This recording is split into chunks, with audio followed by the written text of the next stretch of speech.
Hi everybody, welcome to week 3 of Science Club. Now, today we're going to do two quite simple experiments, all to do with walking water, okay? The first one we're going to do is we're going to try and make water walk to create a rainbow. And the second one we're going to watch water walk over cups and make different coloured water. Okay, so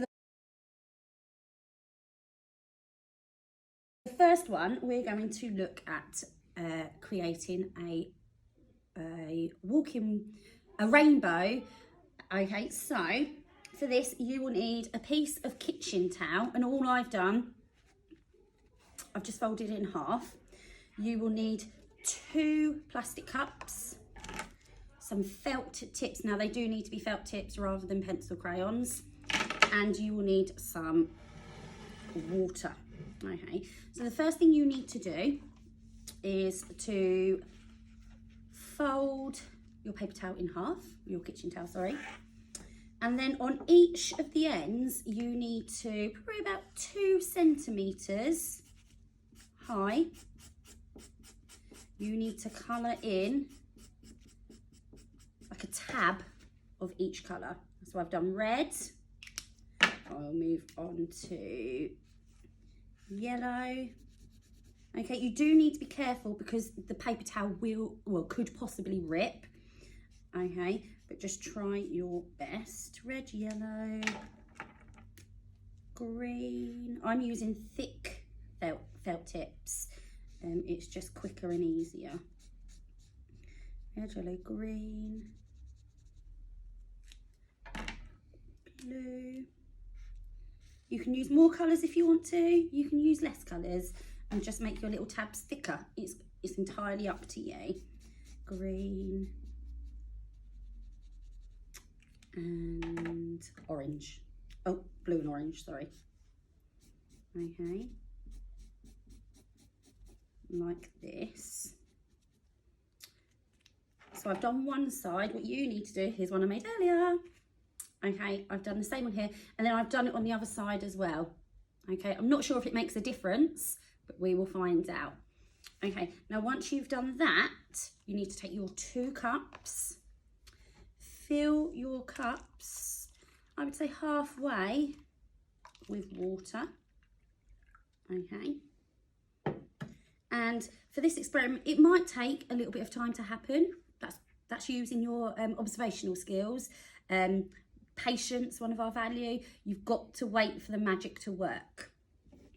Okay, and then you fold it in half, or put each end into the water.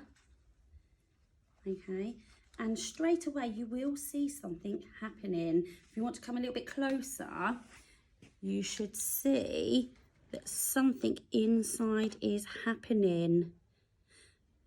The water is soaking, or the paper towel, sorry, is soaking up the water, and the ink from the pen is moving, if I turn it around for you, up. Okay, so if I just carefully take it out for you, you can already see it starting to happen. Okay, and actually the colours have actually stayed in their lines rather than merging or mixing all together. Okay, so if you keep that in there, oh actually that's interesting. Is it because I haven't put it in? The red hasn't worked. I wonder why. Look, if I take it out, can you see the red hasn't moved at all? I wonder actually if that is because yellow, green, blue and orange, I used felt tips and I couldn't find a red felt tip that worked. So I used a board marker like we use. It's a whiteboard marker. So it's the one we use on the whiteboards at school, not the flip chart, on the whiteboard. I wonder if it's because it's a whiteboard marker rather than a felt tip pen. I don't know. You have a go.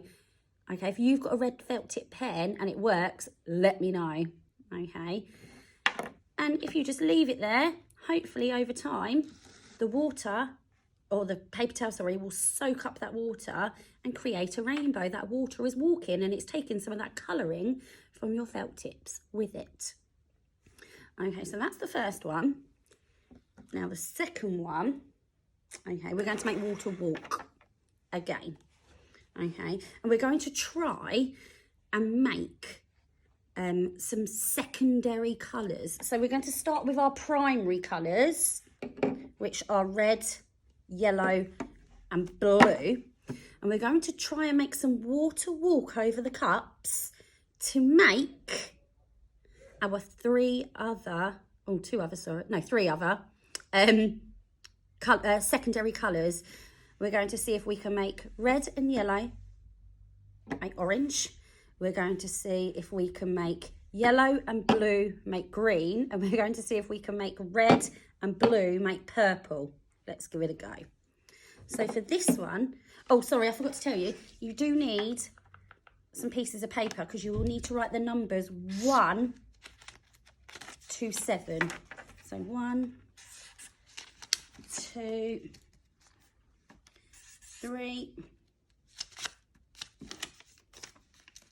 4, oh, 3, sorry, 4,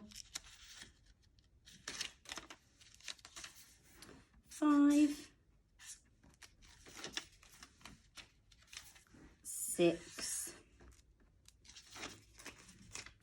and 7. The reason I've written these numbers down is to remind me of where to put the food colouring.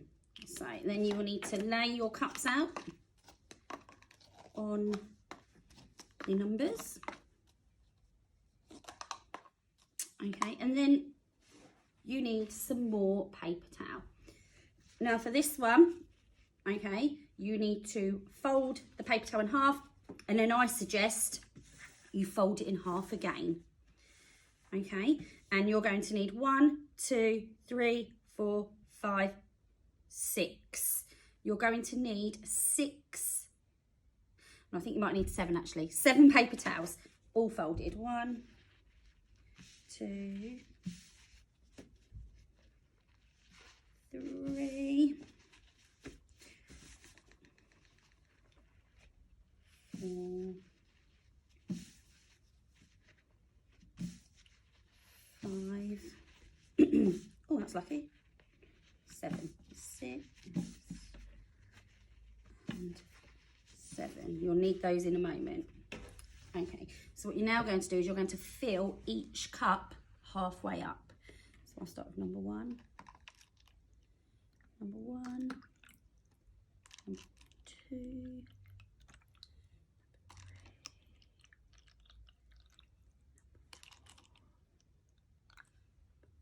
Ooh. 5, 6, ooh, 7. Okay, so now listen very carefully. In cup number 1, you need to put red food colouring. Okay, a few drops of red food colouring. Leave that open because you'll need that again in a moment. In cup number 3, oh crikey, you will need yellow food colouring. A few drops of that. It's not coming out very quickly, so I'm just putting a few more. I think to get the best results, you need a little bit more than less. Okay. Keep that open. In cup number, so 1, 3, cup number 5, you need some blue. Okay. And then in cup number 7, you need some red again. Okay, so cup number 1, red. Cup number 3, yellow. Cup number 5, blue.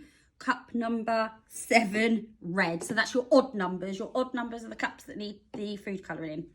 Then what you're going to do, you're going to take your paper towels and you're going to put them, link them all together like a chain. Okay. And this one does take a little bit more time than the rain. Oh, this is Taylor Ray. Forgot to do this one. So we're linking them. Put that one in there.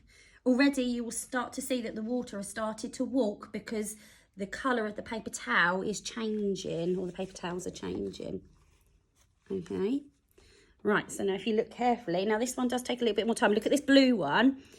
The water has raised quite high already. Okay, you can see it turning blue. And actually, if I look really carefully and I observe, I can see it moving. That's working really well. The yellow's not working so well. It might just take it. I'm just going to add a little bit more in. See if that works. A bit more into water. The red is working. The red is walking. This paper towel is nearly completely wet. It soaked the water up from both sides and it's meeting in the middle. What we are hoping is going to happen, might work overnight. The blues work really, really well. Okay, what we're expecting to happen is, if we look, for example, at this red one, number 7, the red is being soaked up, and hopefully that red food dye, okay, will be soaked up with that water and travel all the way into this cup. The blue will travel all the way to this cup. And if we know, when we mix red and blue, it makes a secondary colour. So something will happen to this water. Hopefully, fingers crossed, it will turn purple. Okay, because red and blue mixed together make purple. We're hoping that blue and yellow, when they walk over, mixed together, will make green. And we're hoping that red and yellow, when they mix together, make orange. So you will see these cups that have got no food colouring in that had no food colouring in at the beginning. That water will start to turn once it's travelled, and it will take time. I have done this experiment before and it usually does take a bit of time. The water in the even numbers will turn into a secondary colour depending on which colours are being mixed. Okay, now this is taking quite a while, but that's okay. And actually, if things don't go right, that's fine. It doesn't matter. That's what science is all about. Trial and error. And thinking, oh, that didn't quite work. Well, why? Question yourself, why didn't it work? What could I do next time? What could I change? What could I have done differently? Okay, so get those minds working. Okay, those inquisitive minds. Ask those questions. Try it again. Perhaps use more or less food colouring. Okay, give it a go. Okay, I will see you all next week. Please do post some pictures of your experiments on the Facebook group. I have spoken to some children in year 4 who have said they have done some of the experiments before. A couple have done the bouncy eggs, but please do post. It'll be lovely to see your findings. Take care, everybody. Bye.